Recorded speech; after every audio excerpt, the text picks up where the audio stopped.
कांग्रेस छोड़ भाजपा में शामिल हुए पूर्व 6 विधायकों पर मुख्यमंत्री सुखविंदर सिंह सुक्खू लगातार तीखा जुबानी हमला बोल रहे हैं और अलग नामों की संज्ञा देकर इन नेताओं पर हमला बोला जा रहा है, जिसको लेकर भाजपा ने सीएम पर पलटवार किया है। भाजपा विधायक रणधीर शर्मा ने कहा कि सीएम सुखविंदर सिंह सुक्खू पूर्व 6 विधायकों के लिए अपमानित शब्दों का इस्तेमाल कर रहे हैं, जो उनकी पद की गरिमा के खिलाफ है। मुख्यमंत्री को इस तरह की अमर्यादित भाषा शोभा नहीं देती। रणधीर शर्मा ने कहा कि सीएम सुखविंदर सिंह सुक्खू 15 महीने के कार्यकाल में अपने विधायकों को संतुष्ट नहीं कर पाए और विधायकों को अपमानित कर रहे हैं, जिसके चलते 6 भागी विधायकों ने कांग्रेस सरकार का दामन छोड़ भाजपा को समर्थन दिया और कुछ और विधायक भी भाजपा के संपर्क में हैं और पार्टी में शामिल होना चाहते हैं। सरकार अल्पमत में चल रही और सीएम सुखविंदर सिंह सुक्खू उपचुनाव से घबरा गए हैं। भाजपा सभी सीटों पर उपचुनाव जीतेगी। वहीं रणधीर शर्मा ने कहा कि 3 निर्दलीय विधायकों के इस्तीफे स्वीकार न करना संवैधानिक है। विधायकों ने स्वेच्छा से व्यक्तिगत रूप से पेश होकर विधानसभा अध्यक्ष को इस्तीफा दिया। ऐसे में इस्तीफा स्वीकार करना चाहिए, लेकिन कांग्रेस सरकार चुनावों से घबरा गई है, इसलिए इस्तीफा स्वीकार नहीं किया जा रहा है और विधायकों को धरने पर बैठना पड़ रहा है। जनता पार्टी का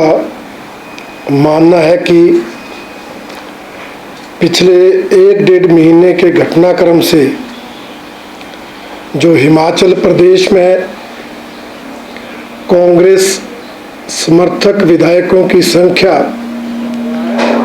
43 से घटकर 34 पर आ गई है, उससे हिमाचल प्रदेश कांग्रेस पार्टी के नेताओं में निराशा है, हताशा है और मुख्यमंत्री समेत वो सभी नेता निराशा हताशा के कारण इतनी बौखलाहट में है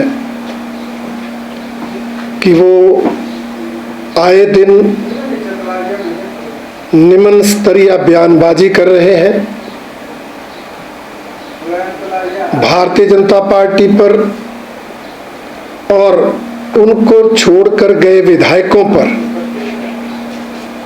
बिना प्रमाण के, बिना तथ्यों के आरोप लगा रहे हैं। कभी कहा जाता है कि वो विधायक बिक गए, कभी कहा जाता है वो विधायक काले नाग निकले, काली भेड़ें निकली, कभी उनको मेंढक की संज्ञा दी जाती है, परंतु असली वजह, असली कारण पर कांग्रेस पार्टी के नेता आंखें मूंद कर बैठे। भारतीय जनता पार्टी का मानना है कि कांग्रेस पार्टी के नेताओं, विशेषकर मुख्यमंत्री, जो निराधार तथ्यहीन आरोप लगा रहे हैं, उनसे वो बाज आए, क्योंकि मुख्यमंत्री स्तर के नेता को बिना तथ्यों के आरोप लगाना शोभा नहीं देता। या तो वो अपने आरोप के साथ, अपने आरोपों के साथ प्रमाण दें, तथ्य दें, अन्यथा वो इस बयानबाजी को तुरंत बंद करें। वो इस बात को समझें कि क्या कारण रहे कि उनकी पार्टी इस कदर विघटित होती चली गई कि आज उनके विधायकों की संख्या 43 से घटकर 34 पर आ गई। अब वो विधायक अपने अपने विधानसभा क्षेत्रों में हैं और खुलकर अपनी बात कर रहे हैं। उन्होंने शुरू से कहा है कि वो इस सरकार की 1 साल की नीतियों से परेशान थे, तंग थे और मुख्यमंत्री महोदय की कार्यशैली ने उन्हें इस कदर विवश किया कि वो उस पार्टी को छोड़ने पर मजबूर हो गए जिसमें उन्होंने अपने जीवन जो है वो पूरा व्यतीत किया था। आप सब जानते हैं, उन्होंने ओपनली कहा कि इस सरकार ने 1 साल में अपने चुनावी वायदे पूरा करना तो दूर, अपनी गारंटियों को पूरा करने के प्रति गंभीरता नहीं दिखाई। उन्होंने कहा जब जब वो सवाल उठाते थे उसे टाला जाता था। यही नहीं, इसके अलावा विधायक निधि को रोकना, विकास कार्यों को रोकना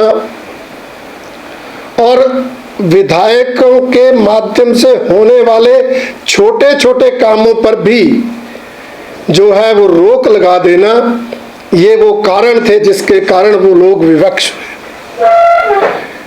इसलिए मेरा मानना है कि मुख्यमंत्री महोदय को दूसरों पर दोषारोपण करने की बजाय अपने गिरेबान में झांकना चाहिए, आत्मचिंतन करना चाहिए, आत्म मंथन करना चाहिए कि क्या कारण कि वो मुख्यमंत्री होते हुए भी अपनी पार्टी के विधायकों को संतुष्ट नहीं कर पाए। जो 3 आजाद विधायकों ने त्याग पत्र दिए हैं, उन त्याग पत्रों को स्वीकार न करना उसको असंवैधानिक मानती है, वो गैर कानूनी है। क्योंकि जब कोई विधायक व्यक्तिगत रूप से पेश होकर त्याग पत्र देता है तो संवैधानिक व्यवस्था यही है कि उस त्याग पत्र को स्वीकार किया जाता है। इसमें अदालतों के भी मामले आए हैं जिन्होंने कहा है कि जब कोई विधायक अपने पद से व्यक्तिगत रूप से पेश होकर त्याग पत्र देता है तो उसे तुरंत स्वीकार करना चाहिए। परंतु मुझे लगता है कि कांग्रेस पार्टी आने वाले लोकसभा विधानसभा के उपचुनाव में अपनी संभावित हार को देखकर इतनी बौखला गई है, इतनी निरुत्साहित हो गई है कि वो 3 और उपचुनाव फेस करने की स्थिति में नहीं है। वो जानते हैं लोकसभा की 4 सीटें तो भारतीय जनता पार्टी जीतेगी।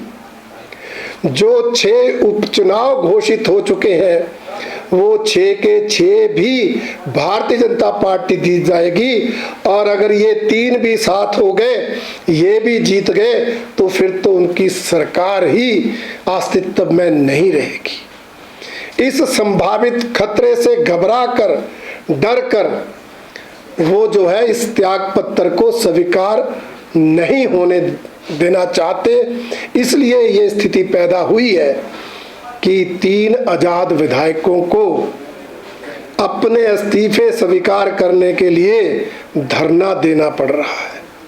1 साल के जन विरोधी फैसले हैं, चाहे वो 1000 से अधिक संस्थानों को डीनोटिफाई करने की बात हो, चाहे वो रेवेन्यू डिपार्टमेंट में स्टैंप ड्यूटी और अन्य फीसों की बढ़ोतरी की बात हो, चाहे वो डीजल के दाम के बढ़ाने की बात हो, चाहे वो मंदिर दर्शन के लिए लगे फीस की बात हो, चाहे वो आउटसोर्स कर्मचारियों को हटाने की बात हो और चाहे वो गारंटियों के नाम पर महिलाओं, युवाओं, किसानों और बागवानों को गुमराह करने की बात हो, इन सब को मुद्दा बनाएगी और मोदी सरकार की उपलब्धियां और देश हित जनहित में किए गए कामों के आधार पर हम आने वाले 1 जून को जो चुनाव होंगे उसमें 4 लोकसभा की सीटें भी जीतेंगे और जो 6 चुनाव हो रहे हैं और अगर उस तक 9 चुनाव हुए तो सब में